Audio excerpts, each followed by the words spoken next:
Bismillahirrahmanirrahim. Assalamu alaikum viewers, how are you? I am Zohaib and you are watching ZB Association YouTube channels. So viewers, आज हम W section का design सीखेंगे इस lecture में, क्योंकि हम ट्रस्ट डिज़ाइन कर रहे हैं। उसका हमने सबसे पहले क्या किया था, हमने उसका एनालिसिस किया था। उसके बाद dead load, live load, wind load निकाला था, और उसके बाद आज हम करेंगे W सेक्शन का डिज़ाइन। क्योंकि हमारे पास मुख्तलिफ सेक्शन होते हैं, एंगल सेक्शन भी होता है, W सेक्शन भी होता है, डबल एंगल सेक्शन भी होता है, और एस सेक्शन भी होता है। तो आज हम W सेक्शन सीखेंगे इंशाल्लाह। नेक्स्ट लेक्चर में चैनल सेक्शन और इसी तरह एस सेक्शन या फिर एंगल सेक्शन नेक्स्ट लेक्चर में हम सीखते रहेंगे। तो सबसे पहले आज देख लेते हैं हमारे पास क्या डाटा क्या है। हमारे पास ये W सेक्शन हमने डिज़ाइन करना है जो ACI की स्पेसिफिकेशंस के मुताबिक A36 का जो हम वो स्टील इस्तेमाल करेंगे। जो हमारे पास टेंजाइल डेड लोड है वो 768.75 किलो न्यूटन्स है, और tensile live load 1076.25 kilo Newton's है। अब ये टेंजाइल डेड लोड अब हमें जिस तरह डॉक्टर जाहिद अहमद की बुक में है तो वो आर की वैल्यू दी होती है, उसके मुताबिक हम ये फाइंड आउट कर लेते हैं। उसके बाद लेंथ हमारे मेंबर की कितनी है, 10 मिलीमीटर, उसके 10 मीटर उसकी लेंथ है। और उसके बाद डाया जो रिवेट का इस्तेमाल हो रहा है इसमें वो डाया 20 है, और ये नंबर्स ऑफ डाया मतलब कि होल्स कितने हैं वो 4 नंबर्स हैं, राइट। तो ये वेल्ड अगर वेल्डेड होगा तो ये हमारे पास फिर डाया की ज़रूरत नहीं होती, क्योंकि वो वेल्डेड होता है। ये जस्ट बी पे इफ़ेक्टिव होती है ये डाया। ओके तो इसका मैं रिव्यू दे देता हूँ आपको। सबसे पहले क्या करेंगे, हम सबसे पहले ए रिक्वायर्ड फाइंड कर लेंगे इसकी मदद से, टेंजाइल फैक्टर लोड की मदद से। जब ए रिक्वायर्ड आ जाएगा तो उसके बाद LRFD से हम मुख्तलिफ सेक्शन को चूज़ कर लेंगे। फिर एक सेक्शन पे ट्रायल लेंगे, यानी कि उसके पे चेक लगा लेंगे ट्रायल पे, जिस तरह बी मिनिमम का चेक लगा लेंगे, स्ट्रेंथ चेक लगा लेंगे, स्ट्रेंथ चेक के बाद उसके स्लेंडरनेस रेशो का चेक लगा लेंगे। अगर ये सारे चेक अगर सेटिस्फाइड होते हैं फिर वही सेक्शन को हम सेलेक्ट कर लेते हैं। अगर इनमें से एक भी चेक अगर सेटिस्फाइड ना हो तो फिर हम क्या करते हैं, फिर अगेन जो हमने दूसरा सेक्शन सेलेक्ट किया होता है उसको लेके फिर हम आगे सेटिस्फाइड करने की कोशिश उसको करते हैं। ओके स्टार्ट करते हैं। सबसे पहले क्या करते हैं, हम टेंजाइल फैक्टर टेंजाइल लोड निकाल लेते हैं। Factor tensile load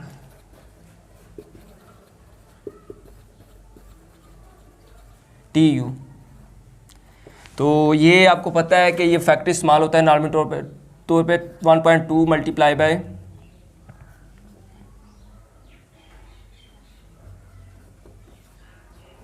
TL, right. 1.2 tensile dead load, 1.6 tensile live load. तो इसमें वैल्यूज पुट करते हैं और फैक्टर लोड हम फाइंड आउट कर लेते हैं। 68.75 plus 1.6 multiply by tensile live load कितना है 1076.25। तो इसको कैलकुलेट करें, TU की वैल्यू हमारे पास फाइंड आउट हो जाएगी यहाँ से 0.68 किलो न्यूटन। तो टेंजाइल फैक्टर लोड हमने फाइंड आउट कर लिया। टेंजाइल फैक्टर लोड के बाद मैंने कहा था आप यहाँ से अब हम ए रिक्वायर्ड निकालेंगे। तो ए रिक्वायर्ड निकालते हैं तो इसके 2 क्राइटेरियाज हैं नॉर्मली तौर पे। अगर यहाँ पे फ़िलहाल हम ज़्यादा डीपली नहीं जाते हैं, हम W सेक्शन को कर रहे हैं यहाँ पे। अगर यहाँ पे टेंशन रिवर्सल अगर लगता है तो उसके बाद फिर क्या होगा, ए रिक्वायर्ड का हम एक क्राइटेरिया यूज़ करते हैं। अब यहाँ पे 2 क्राइटेरियाज यूज़ करेंगे। सबसे पहला क्राइटेरिया क्या है, A required is equal to हमारे पास जो होता है TU multiply by 1000 divided by 0.9 FY, right. तो ये हमारे पास आ गया। तो इनमें वैल्यूज़ पुट करें, 44.68 multiply by 1000 divided by 0.9 multiply by FY। तो FY की वैल्यू हमें ये A36 के सील से हम इसकी वैल्यूज़ LRFD से निकाल लेंगे, वहाँ पे इनकी वैल्यूज़ दी होती है। तो इसकी वैल्यूज़ कहाँ क्या है, यहाँ LRFD में जो है वो 250 है। ओके ए रिक्वायर्ड यहाँ से हमारे पास आ जाएगा। फर्स्ट वाला जो क्राइटेरिया था ये हमारे पास आ गया 754.24। ये हमारे पास आ गया मिलीमीटर स्क्वायर, क्योंकि ये एरिया है। तो ए रिक्वायर्ड फर्स्ट हमने निकाल लिया। ओके उसके बाद ये हमारे पास ए रिक्वायर्ड आ गया फर्स्ट वाला, तो यहाँ पे मैं लिख देता हूँ A required is equal to 11754.24 millimetre square. Okay first वाला रिक्वायर्ड आ गया। उसके बाद सेकंड को करते हैं हम इसके बाद। तो उसके लिए क्या करेंगे, A required is equal to ये हमारे पास सेकंड क्राइटेरिया है, इसके लिए होगा F U multiply by 1000 1 divided by यहाँ पे आ जाएगा 0.75 multiply by F U multiply by R, right. तो इसमें से हमारे पास एफ यू की वैल्यू ऑलरेडी मौजूद है। उसके बाद हमारे पास एफ यू की वैल्यू अब हम A36 स्टील से हम इसकी वैल्यूज़ यहाँ से फाइंड आउट कर लेंगे।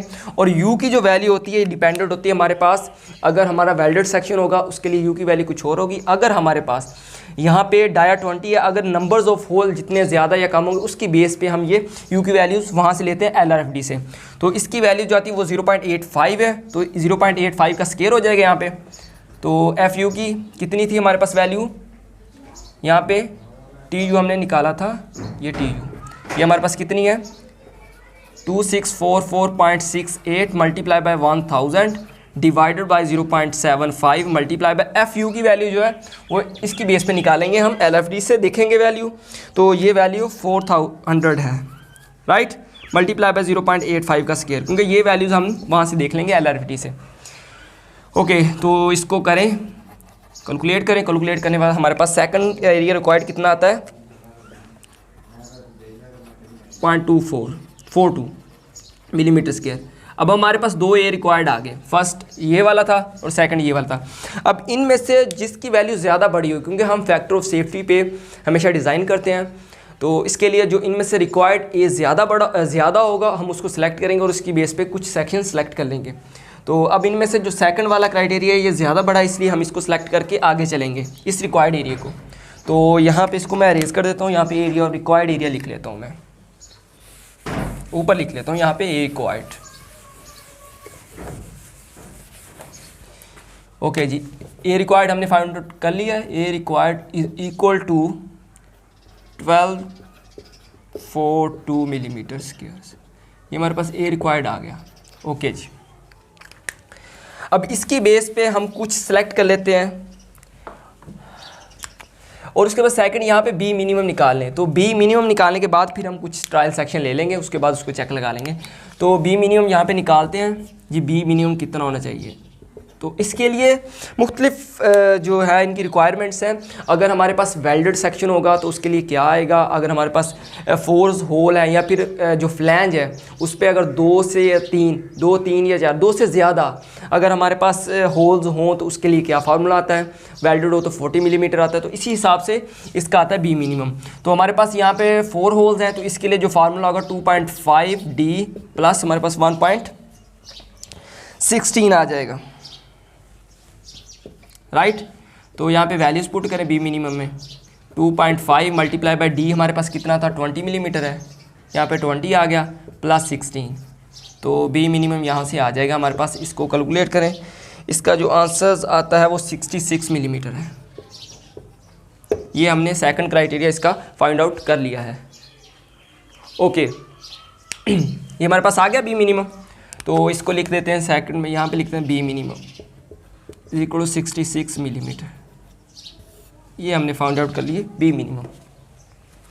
ओके, हमारे पास जो ए रिक्वायर्ड है, अब इसकी बेस पे जो हमारे पास अब ए रिक्वायर्ड है इसकी बेस पे हम मुख्तलिफ सेक्शन लेंगे LRFD से, क्योंकि वहाँ पे टेबल्स गिवन है, W सेक्शन के भी गिवन है, एंगल के, चैनल के, S सेक्शन, जो भी हम जिस सेक्शन को हम डिज़ाइन करें वहाँ पे टेबल्स मौजूद हैं। तो अब हमने इस ए रिक्वायर्ड को देखते हुए वहाँ से टेबल सेलेक्ट करना है। अब जो वैल्यूज़ हमने सेलेक्ट करनी है वो इस वैल्यू से बड़ी होनी चाहिए, थोड़ी सी बड़ी होनी चाहिए, ताकि हम सेफ्टी पे डिज़ाइन करें। अगर कम वैल्यूज़ को हम सेलेक्ट करेंगे फिर क्या होगा, हमारे चेक सेटिस्फाइड नहीं होंगे। तो इसकी बेस पे यहाँ पे सेक्शन ले लेते हैं। तो मैंने यहाँ पे 2 सेक्शंस लिए हैं, ट्रायल सेक्शन।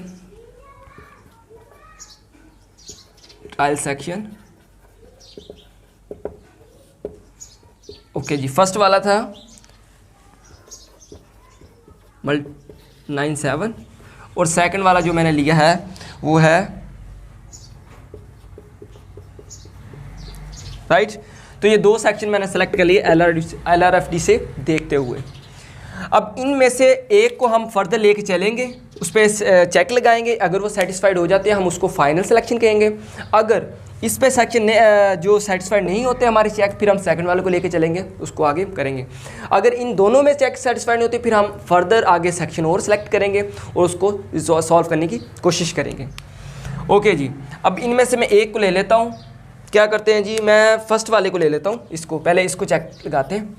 तो जी इसके मैं LRDC देखते हुए इसकी वैल्यूज़ लिख लेता हूँ, कुछ वैल्यूज़ जो है। ओके, यहाँ पे मैंने वैल्यूज़ लिख दी हैं। हमने कौन सा सेक्शन लिया था, W सेक्शन लिया था, ये उसका नेम था। तो सबसे पहले क्या करते हैं, हम यहाँ पे बी मिनिमम का चेक लगाएंगे, कितनी होनी चाहिए। तो वो हमारे पास 66 थी बी मिनिमम, वो मैंने रेज कर दी, तो यहाँ पे लिखते हो 66 मिलीमीटर, ये हमारे पास थी। सबसे पहले प्रोजेक्ट फ्लेंज, मतलब कि जो सेक्शन होता है, मैं उसकी आपको उसकी थोड़ा सा ड्रा करके, ये इस तरह का होता है, जो W सेक्शन होता है इसी तरह का होता है ना। अब हमारे पास जो ये BF है, ये दोनों की है, यानी कि इसकी और इसकी। अब हमारे पास जो बी मिनिमम निकाली थी वो एक ही निकाली थी, क्या करेंगे यहाँ पे 307 डिवाइड बाई 2 कर लेंगे, तो ये हमारे पास कितना आ जाएगा, इसकी वैल्यू जो मेरे पास आती है 152.2 आ गई, राइट, मिलीमीटर। अब हमारी ये वैल्यू बी मिनिमम से बड़ी है, 152.2 greater than B minimum, check okay. तो यहाँ पे जो हमने फर्स्ट चेक लगाया था वो हमारा सेटिस्फाइड हो गया है। उसके बाद अब सेकंड हम लगाते हैं स्ट्रेंथ का चेक। तो स्ट्रेंथ का चेक लगाते हैं यहाँ पे। नेक्स्ट,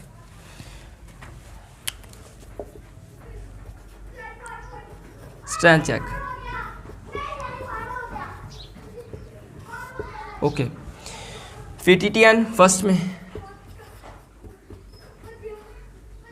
इक्वल टू, यहाँ पे हमारे पास 0.9 FY एरिया ऑफ स्टील, यही है। तो इनमें वैल्यूज पुट करते हैं। अब ये जो वैल्यू है, यानी कि ये स्ट्रेंथ का चेक है ना, अब ये जो वैल्यू है वो TU यानी कि टेंजाइल, जो फैक्टर टेंजाइल लोड उससे ज़्यादा होनी चाहिए। यानी कि अगर इस जो सेक्शन है हमारा जो सिलेक्ट करें, अगर ये फॉर एग्जांपल 100 किलो न्यूटन ये लोड अगर बेयर कर सकता है, तो जो हम उस पर लोड लगा रहे हैं वो 70 और 80 होना चाहिए, यानी कि इसकी स्ट्रेंथ से कम होना चाहिए TU से, राइट। तो वैल्यूज पुट करें इसमें, 0.9 मल्टीप्लाई बाय FY की वैल्यू हमारे पास कितनी थी, 250 थी। एरिया ऑफ स्टील हमारे पास कितना है, 12,300, राइट। तो इसको कैलकुलेट करें, हमारे पास कैलकुलेट करने के बाद इसका आंसर जो आ रहा है यहाँ पे 2767.5 ये आ रहा है। अब ये वैल्यू जो हमारे पास थी TU से बड़ी थी, राइट। तो ये ये वैल्यूज़ लेस देन TU है। इट मीन जो हमारे पास ये वैल्यू जो ग्रेटर देन होनी चाहिए, ये वैल्यू ग्रेटर है हमारे पास किससे, TU से। तो ये ओके का चेक है ये हमारे पास। तो ये सेकंड चेक जो है हमारा सेटिस्फाइड हो गया। उसके बाद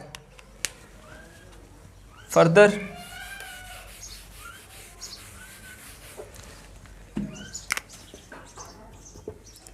VTTN is equal to 0.75 FU multiply by U multiply by AN net area.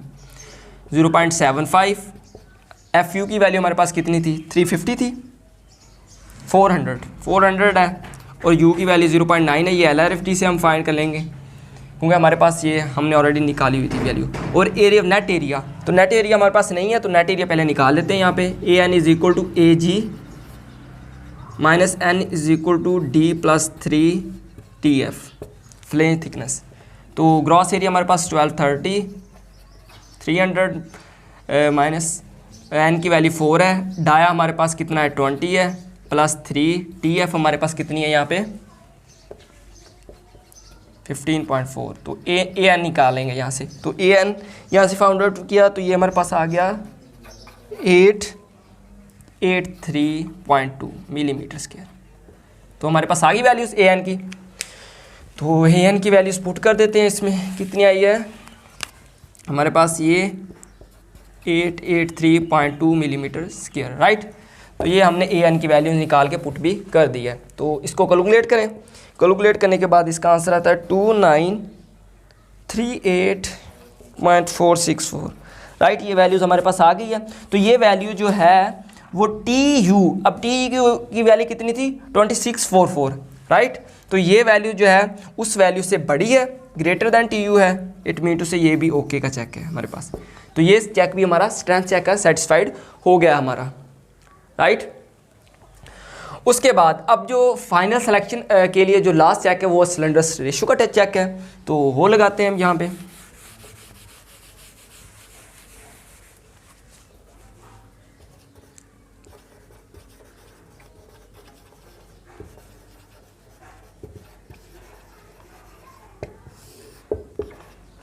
Okay जी, तो हमारे पास कितनी होती है स्लेंडरनेस रेशियो, क्या है इसका फार्मूला, क्या होता है हमारे पास L/R मिनिमम, R मिनिमम।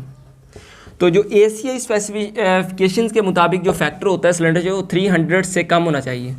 इसी तरह अगर ये रिक्वायरमेंट अगर हम कोई डिज़ाइन करें उसमें हमें वो कहता है कि ये 200 से कम होना चाहिए, तो हम उसको सेटिस्फाइड करने की कोशिश करेंगे, ना कि इसे, क्योंकि जो 200 है वो ACI की जो स्पेसिफिकेशन के मुताबिक वो करेक्ट नहीं है, मतलब वो बहुत ज़्यादा कम है। तो अगर वो उसकी स्पेसिफिकेशन हुई जिसको हम डिज़ाइन करके दे रहे हैं, फिर हम 200 ही लेंगे। तो यहाँ पे 300 जो नॉर्मल तौर पे वो 300 है, तो यहाँ हम 300 पे सेटिस्फाइड करेंगे इसे। तो L हमारे पास कितनी थी 10 multiply by 1000 divided by R minimum. जो R मिनिमम होती है ये RY और RX इनमें से जो मिनिमम वैल्यू होती है उसको लेते हैं हम, राइट। तो यहाँ पे R मिनिमम किसके बराबर होगी RY के, तो RY कितना है 76.7 है, तो यहाँ पे पुट कर देते हैं 76.7। इसको करें कैलकुलेट करने के बाद 130.378 हमारे पास आ गया। अब ये जो वैल्यू है ये 300 से कम है, इट मीन टू से ये चेक भी ओके है। तो अब हमारे पास सबसे पहले हमने क्या किया था, बी मिनिमम का चेक सेटिस्फाइड है हमारे पास। उसके बाद नेक्स्ट जो है स्ट्रेंथ के 2 चेक वो सेटिस्फाइड थे। अब थर्ड जो स्लेंडरनेस रेशियो का चेक वो भी सेटिस्फाइड है। इट मीन टू से हमने जो सिलेक्शन ये ट्रायल लिया था सिलेक्शन, अब फाइनल सिलेक्शन जो फाइनल सेक्शन होगा वो कौन सा होगा W310 मल्टीप्लाई बाय 97, ये हमने सिलेक्शन कर ली फाइनल, राइट। अब हमारे पास अगर इतना लोड डेड लोड और इतना लाइव लोड और इतनी लेंथ होगी तो उसके मुकाबले में अल्टरनेट हम ये सिलेक्शन यानी कि ये सेक्शन हम यूज़ करेंगे। और इंशाल्लाह हम नेक्स्ट वीडियो में इससे फर्दर एंगल सेक्शन को डिज़ाइन करेंगे और उसके बाद चैनल सेक्शन को। सो व्यूअर्स बताएं आपको वीडियो कैसी लगी, अगर अच्छी लगी तो प्लीज़ चैनल को सब्सक्राइब करें और वीडियो को लाइक करें। अगर किसी ने